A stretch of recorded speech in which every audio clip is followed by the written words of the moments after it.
Hello and welcome back to Newsmin. It's the 26th of October and right now it's time for a quick Blizzard news update. We're starting with StarCraft II and the recent mention that the next major patch for the Heart of the Swarm beta is coming very soon. And with the update, beta players are going to be able to start testing a new feature for StarCraft II, a feature I feel will work incredibly well in the game and give it a lot more casual appeal.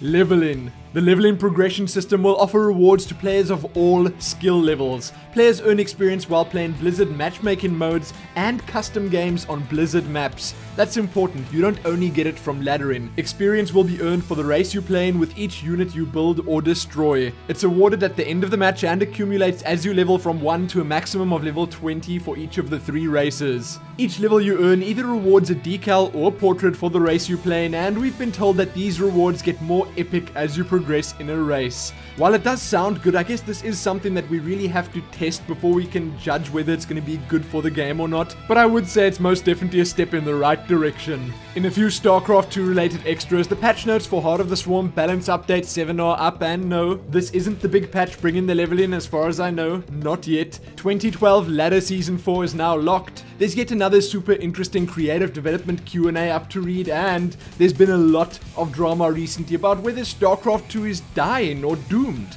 Yes, some big names in the community have been talking about this and Blizzard have responded. Lastly, there are a lot of GSL updates to check out, including a recap of the Season 4 Grand Finals. Read more below and enjoy. Now moving on to Diablo 3. There's not much to talk about here, but hey, I felt it was at least worth mentioning that patch 1.0.5a is now live in all regions. This patch brought with it a grand total of 3 rather unimportant looking bug fixes. Okay, well, perhaps that wasn't really worth mention, but whatever. I got to put the cool Diablo logo there and stuff, and that's alright by me. Read the full patch notes below. In the World of WarCraft news, we've got some proper patch notes to check out in the form of the updated 5.1 PTR notes. The latest build is 16208 and highlights include that several classic raid bosses now have a chance to drop new battle pets. These new pets can be obtained from bosses in Molten Core, Blackwing Lair, Anchorage, and Naxxramas, and can be read about in more detail below thanks to MMO Champion and Wowhead. Players that completed the standard pet battle quest lines can now follow a new line of battle pet quests and associated daily quests that allow players to battle against Pandarian spirits, and a whole bunch of other really cool and interesting pet battle changes. In the non-pet battle related changes, raid groups are no longer necessary to enter pre-Mists of Pandaria raid dungeons. Scenarios now include Dungeon Finder queue features. Blizzard has finally updated the old faction mounts, and we now have access to Grand Armored Griffins and Grand Armored Wyverns.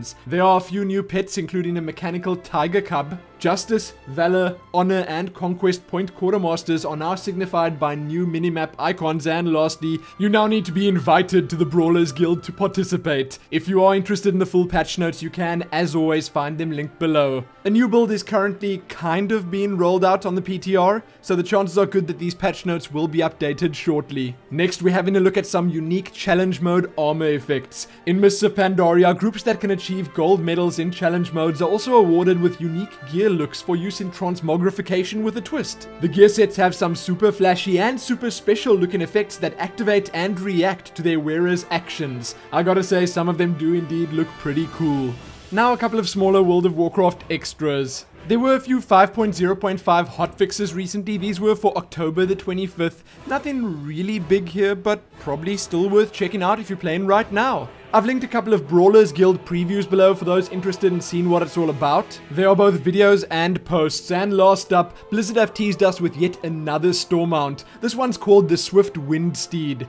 Looks pretty cool, and I'm assuming that both this one and the Cinder Kitten we saw before will hit the store at around the same time.